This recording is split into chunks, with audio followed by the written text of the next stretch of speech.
You're right. We are so excited to bring up to the stage the one, the only, Iman Vellani.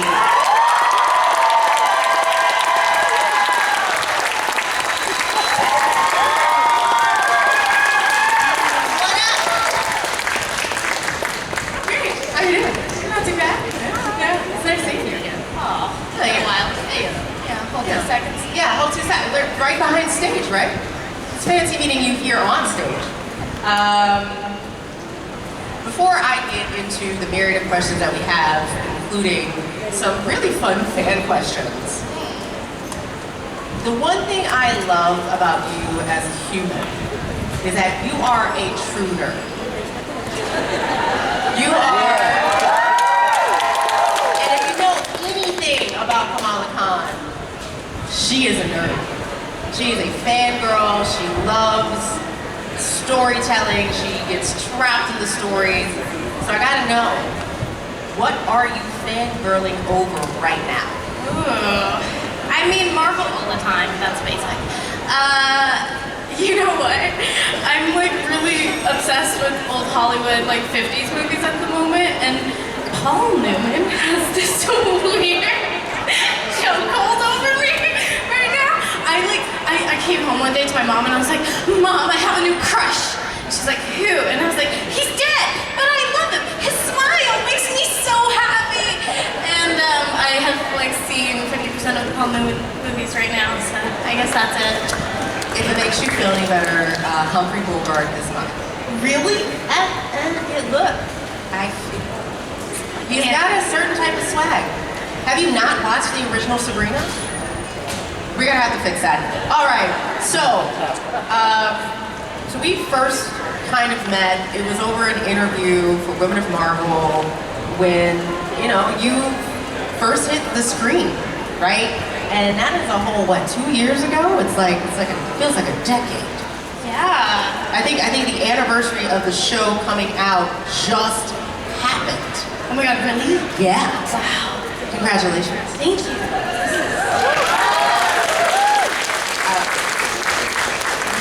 You know, kind of I was talking, you embodied the character of Kamala Khan, and then you bodied it, like literally. How has it been playing that role? And for you, how has it changed your life? I mean, normally I'm on that side, so for starters. It's just been like the most, I think, validating thing for me. Coming out of it, I realized like I don't value a lot of like the glitz and the glamour of it all. That stuff really stresses me out because I'm so used to like being holed up in my childhood bedroom with a blanket over my head. I used to stream all of the Marvel premieres on YouTube when they happened. Like like I went deep, and so like being now the person who like people look up to, and people are asking me questions about what I think and what I'm fangirling about. Like, it's so bizarre, but this entire thing has validated my fandom, and I was like, all the comics that I've been reading since I was a kid, all the movies that I used to obsessively watch, like you guys, like frame by frame, all the content breakdowns on YouTube, all the comics, like I only started reading comics because I wanted to prove myself as a fan. If I was reading the source material that the MCU was using, then like I was a bigger fan than all the dudes who were saying that like, you know, you don't know anything, you just like Iron Man because Robert Downey Jr.'s hot, and he is, but I like genuinely loved this stuff, and I don't know why. I just loved being a part of this community. So like being embraced by the community is so like my 14-year-old self would be spinning right now. Like I love it. And as a person who has been a Robert Downey Jr. stan since Body and Soul, facts. So, now we've talked about how it's kind of meant for you, and I love the fact that you touched on being on the side and folks asking you, what are your thoughts? How does it feel? Like, what does it mean to you? You know, are there any special moments in particular that stand out between you and a fan, or maybe even your castmates? I mean, with my cast, it was like we were all so young and it was everyone's first big thing. And we all like lived in the same apartment building in Atlanta when we were filming the show, so it was like truly my college experience, like dorm rooms, you know, hanging out every night. And even it got to a point where they looked up to me to like help them with Marvel trivia, and they didn't know anything about their character, and I just became this like walking encyclopedia for everybody to use whenever they wanted. I loved it, and I love those little moments when we filmed Avenger Con for episode 1 of Miss Marvel. Like, you guys would flip out at how awesome the set was. You know, being someone who was like looking for every Easter egg to being inside all of them. Like, you literally are an Easter egg. Everywhere I turned, it was just another like, oh my god, oh my god, oh my god. It was so hard to control ourselves on that set, and the cast members who weren't in that scene, they like got to dress up with like Hulk masks and Iron Man masks, so they're all in there. You just, yeah. And everyone is going to Disney Plus right after this. So you've gone from this first season straight into your first feature-length movie. Like, there's no break. And it doesn't seem like it's about to stop anytime soon. You know, things are evolving very fast for you in your career with more to come. What has been the most, besides obviously being a fan and being a part of the things that you normally would see in a Comic-Con, like, oh, this is the costume and stuff. I'm wearing the costume. Okay. What are you most looking forward to fans experiencing when they see Kamala Khan again? I think already what's been so cool is like seeing, you know, fans dressed up as Miss Marvel, because when I cosplayed as her when I was like 15 or 16 and I went to school on Halloween, and my grandma helped me sew this thing, and nobody, not a single person except my English teacher knew who I was.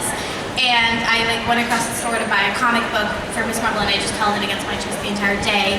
And now it's like become like people are dressing up as her, people know who she is, like people are saying Miss Marvel instead of Captain Marvel, and like I love seeing more of that, and I'm excited for her to just become so mainstream and for like the entire world to fall in love with her for the same reasons I did when I picked up those comics for the first time. She really is someone who's so representative of the fans and of the teenage experience and of the nerd experience. Like, we are so strange sometimes, and she gets that, and it's like validating and encouraging to just see that represented on screen. And so, yeah, I'm just excited for more of that.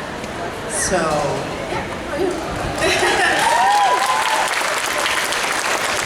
so in addition to all of the other work we just talked about, you've now stepped into the writer's seat, and you have ventured into being one of the architects of Miss Marvel's story in the comics. One, talk to me about, oh yeah, you know, I'm her, she's me. Why don't I just go and write a comic book? No big deal, I'm gonna write a comic book. But also, what excited you about stepping into the driver's seat when it came to writing the Miss Marvel comics? Yeah, I mean, like, isn't it the most powerful thing in the world to contribute to the source material? Like, at some point, they're gonna run out of comics to use, and they're gonna get to mine.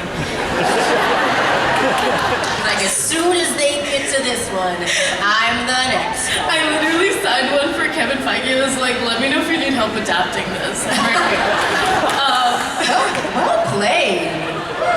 You know what? Shoot your shot. Shoot your shot, Iman. You know what? Well done.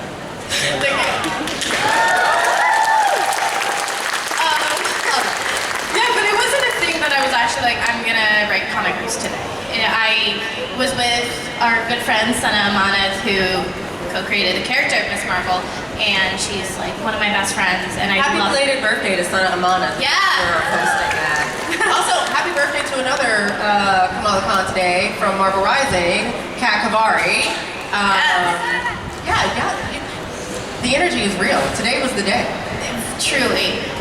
But you were talking to Sana. Yeah, and we were like doing some Miss Marvel press together, and I was just saying like, there's so many potential avenues that you could take with this character in the books, especially because like at this point I was reading a lot of Neil Gaiman and Alan Moore and like Ed Brubaker, and my comics taste just expanded way beyond Marvel. And so going back to, you know, the Miss Marvel books, I was like, I feel like we can do more and it be more experimental.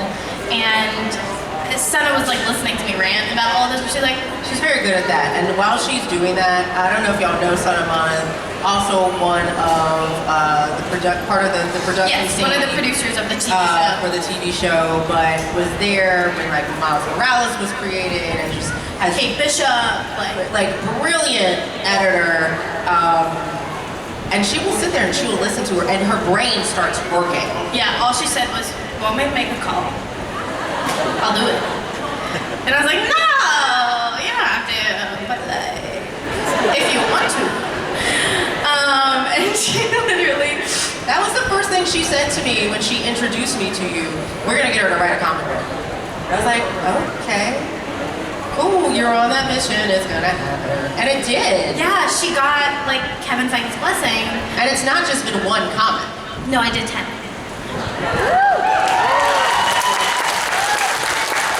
feel like that's a nice round number to chill at. For now. For now. Before we get to the fan questions, I love the fact that you have such energy for the professionals around you. And, you know, we've talked about how hard it is not to geek out on set when, like, your heroes who are superheroes are standing in front of you. You know, as you've evolved in your career, who have been some of your role models, mentors, or heroes that have kind of been helping you navigate the way? I mean, all the way Sana, like, I will never, I have a thing that I won't move to LA and I can't do it, but she has a place there and a spare bedroom. So she's like been my roommate, my mother, my sister, like grandmother, everything. She's filled every single role.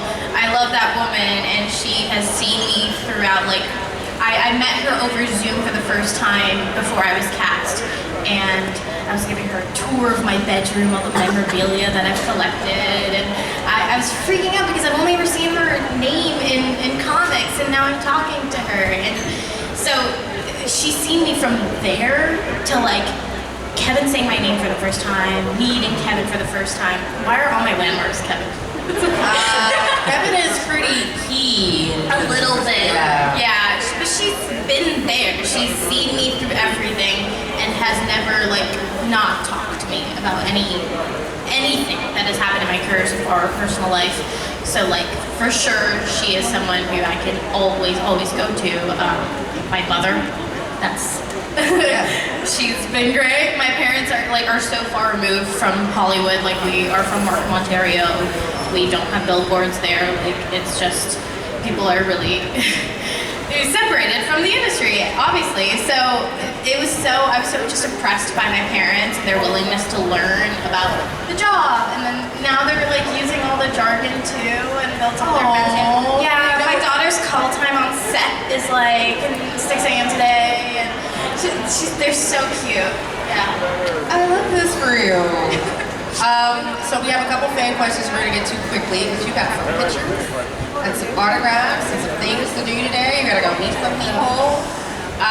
So Nicole Tomas from Mexico. Would you be interested in doing a rom-com or a horror movie? Horror. I hate watching horror, but I feel like it would be fun to film. Like, that's really unserious, you know? I could do it. Rom-com depends on the person.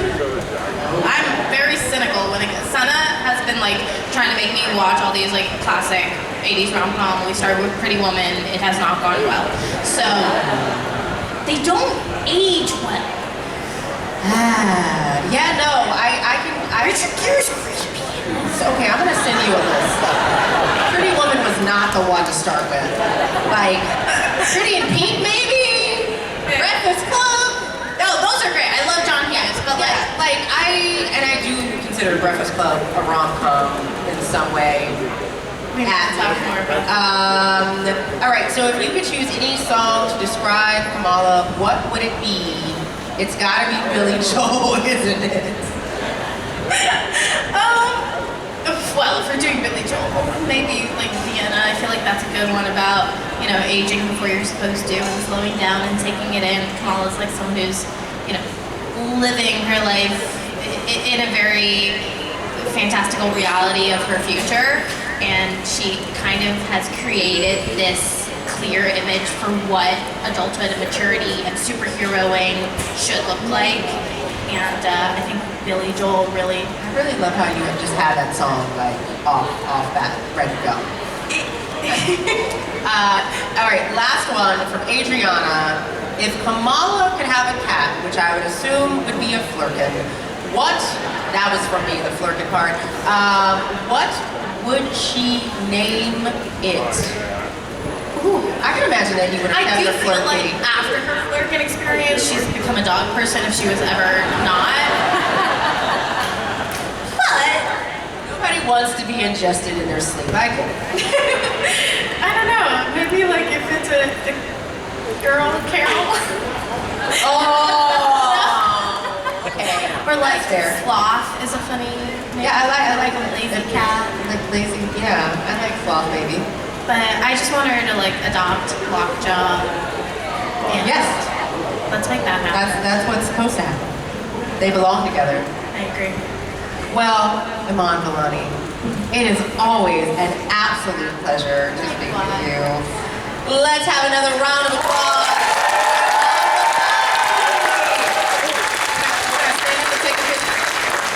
Hey.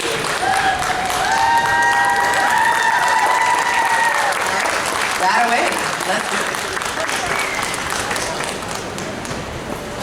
You did like